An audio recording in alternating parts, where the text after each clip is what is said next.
Australia used to be China's good friend on the international stage. As Australia's largest trading partner, China had welcomed frequent visits by Australia's foreign ministers to Beijing. But a pause button was hit on all of these when former Australian Prime Minister Malcolm Turnbull took office.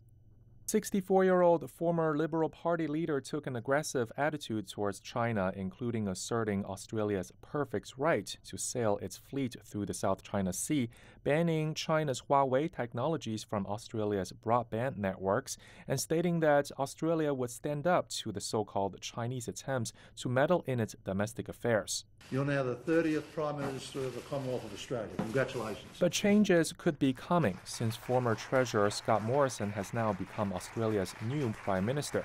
Australian political observers say Morrison has been avoiding a lot of Turnbull's foreign policies. Our relationship with China is different, but it is strategic, it is important, and we seek to meet on the common ground where we can share those interests and the prosperity and stability of our region. But he also noted China is the country that's affecting the balance of power in the Indo-Pacific the most, especially with regards to Australia's security interests in the region. You have countries and nations coming at this from different interests with different stakes. That's why I think in many cases what you'll end up getting is the amalgam of all of their individual responses.